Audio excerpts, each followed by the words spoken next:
There is a beauty ritual that Japanese women have used on their skin for over 1,200 years. It costs almost nothing, and it sits in your kitchen right now. However, the Western beauty industry has had no financial incentive to ever tell you it exists, because the moment they did, you'd stop buying their $80 serums. Today, I'm going to show you exactly what it is, why it works, and how to do it correctly at home. Because there's a right way and a wrong way to do this, and the difference matters more than most people realize.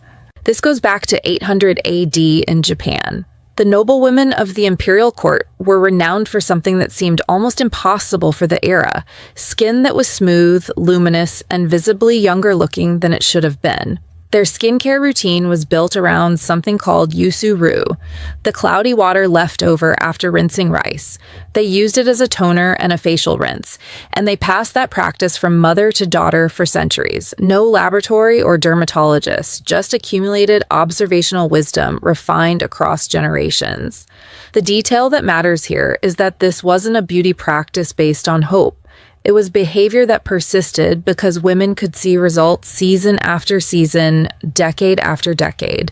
By the time Western skincare was selling cold cream in jars, Japanese women had already been running an actual anti-aging experiment on their own skin for over 1,000 years.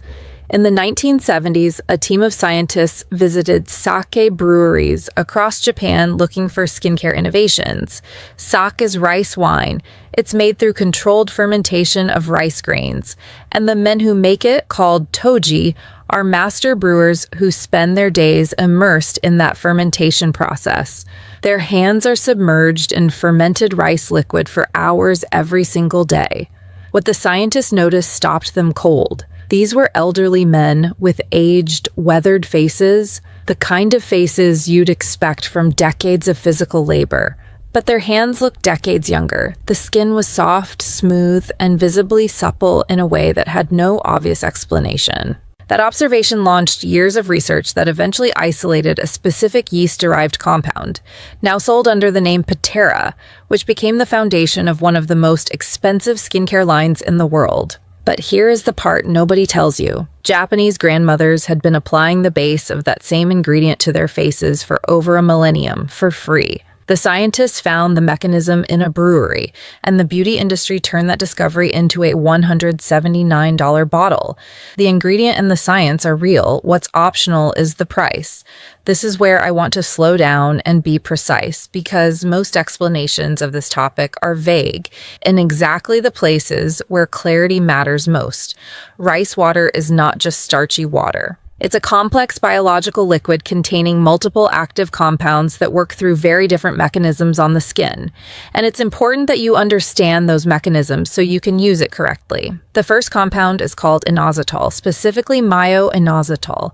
Inositol is a carbohydrate that promotes cell growth and stimulates blood flow in the skin. Collagen production doesn't happen by itself. It requires healthy, active fibroblast cells.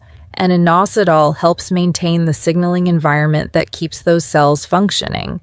It also plays a role in inhibiting an enzyme called hyaluronidase, which is the enzyme that breaks down your skin's natural hyaluronic acid. As you age, this enzyme becomes more active, and hyaluronic levels in the skin fall. That's a direct cause of the crepey texture that shows up in skin over 50. Inositol helps slow that degradation process from the outside in. The second major group is ferulic acid, which is a potent antioxidant. Free radical damage is one of the primary drivers of collagen breakdown in aging skin, and ferulic acid is particularly effective at neutralizing the free radicals generated by UV exposure. This is relevant because UV-induced oxidative stress is cumulative, and it builds up across decades. So a topical antioxidant applied daily at this stage can meaningfully slow the ongoing degradation. The third mechanism is one that almost never gets mentioned: pH restoration.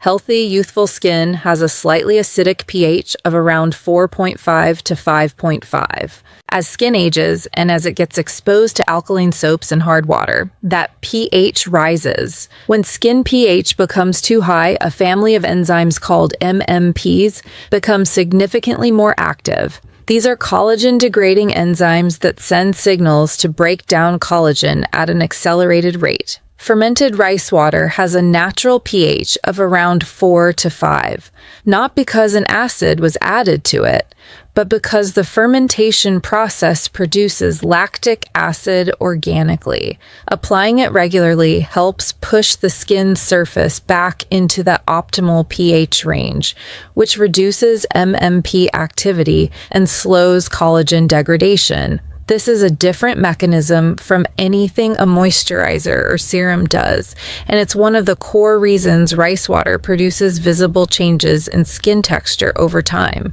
Then there are the amino acids. Rice water contains several free amino acids that function as natural humectants. They pull water into the skin and hold it there. Amino acids are also the raw building blocks your skin uses to produce its own proteins, including collagen and elastin. And finally, there's allantoin, a compound with well-documented soothing and anti-inflammatory properties. Chronic low-grade skin inflammation, the kind that doesn't feel like anything but shows up as persistent redness, uneven texture, and accelerated aging, is driven partly by barrier disruption. Allantoin helps support barrier repair, which reduces that background inflammation over time. A published study in the journal Cosmetics formulated a gel containing 96% rice water and tested it on 12 volunteers for 28 days. The results confirmed in vitro antioxidant activity, elastase inhibition, elastase being the enzyme that breaks down elastin, and full biocompatibility with human skin. That's peer-reviewed evidence, validating what Japanese women observed empirically across centuries. A separate study on fermented rice bran extract found that it upregulated type 1 collagen expression in skin cells by approximately 12 times, increased collagen deposition in live skin tissue by 10%, and measurably increased elastin content. These are not modest effects for a topical ingredient at this price point. There is one more mechanism I want to explain because it's the most significant one and the least discussed. As skin ages, individual cells can enter a state called senescence. A senescent cell isn't dead. It's stopped dividing, stopped functioning correctly, but it refuses to clear out. And here's the problem: senescent cells don't just sit there passively. They actively secrete inflammatory proteins that damage the healthy cells around them, break down collagen and elastin in the surrounding tissue, and disrupt normal cell turnover. According to scientists, this is one of the primary biological drivers of deep structural wrinkles, the kind that don't respond to moisturizer because the damage isn't at the surface, it's in the dermal architecture. Inositol specifically identifies and removes dysfunctional cells before they tip into full senescence. So this compound alone lowers the amount cells enter that zombie state and that destroy collagen. Plain rice water and fermented rice water are not the same thing, and this is the distinction that most online tutorials completely ignore. Plain rice water, the liquid you get from soaking or rinsing raw rice for 30 minutes, contains the amino acids, allantoin, and some of the antioxidants.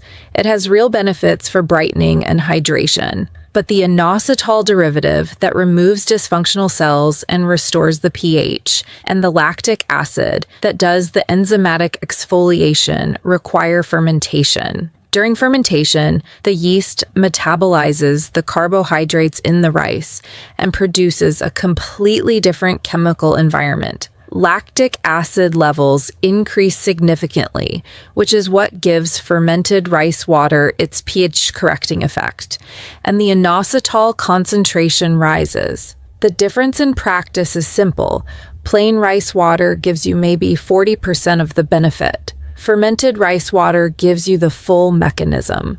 For a woman over 50 who is dealing with collagen loss, barrier disruption, and the kind of deep texture changes that don't respond to surface moisturization, the fermented version is the one worth doing. When the skincare industry discovered the mechanism behind rice water fermentation in the 1970s, they did not publish a guide on how to make it at home. They spent years isolating the active yeast strain, patenting the fermentation process, and launched a product in 1980 that is still sold today for $179 a bottle, with the same formula unchanged for over 40 years. The ingredient itself, Galactomyces ferment filtrate, is now available in dozens of Korean skincare products at a fraction of that price. But the base of it, the unfermented starting point, the rice water that Japanese women have been using for a millennium, costs you the starchy rinse water from dinner. The industry's business model depends on you not connecting those dots and keep paying extra. Now, I will be teaching you how you can do this correctly at home. There are two versions worth doing. The plain version is appropriate if you have very sensitive or reactive skin and want to start slowly. The fermented version is where the full anti-aging benefit lies, and it's what I'd recommend for most women watching this. For plain rice water, take half a cup of uncooked white rice, not instant rice, not pre-washed rice, and soak it in 2 cups of water for 30 minutes. Strain out the rice. What you have left is your toner. You can store it in a sealed glass container in the refrigerator for up to 3 days. Apply it after cleansing, before any serum or moisturizer, using a cotton pad.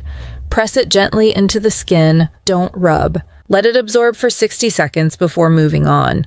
For fermented rice water, use the same preparation, but instead of using it immediately, leave the strained liquid at room temperature for 24 to 48 hours. You'll see it become slightly more cloudy and develop a mild sour smell. That's the fermentation working.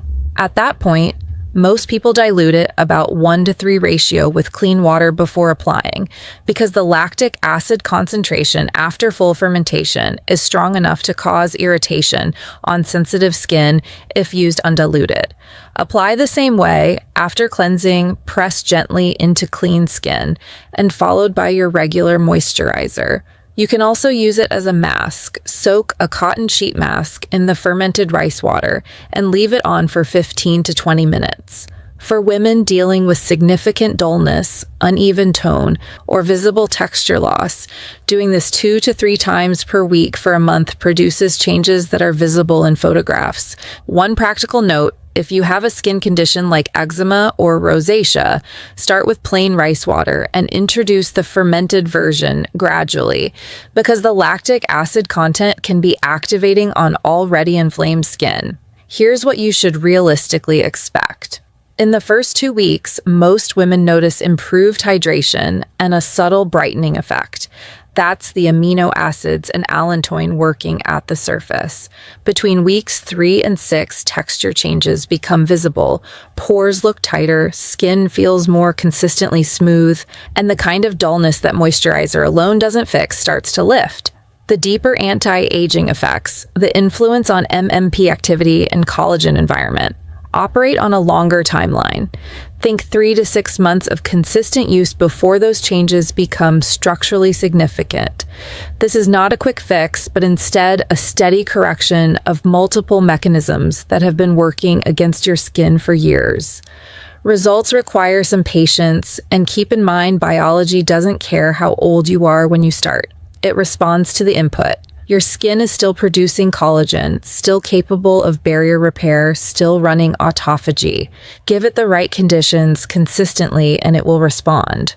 So here's what I want you to do. Use this method consistently for 30 days and come back to this video and tell me in the comments what you noticed. And if this was useful to you, consider subscribing. I put out videos like this every other day. Things your dermatologist probably won't bring up, but that actually make a difference.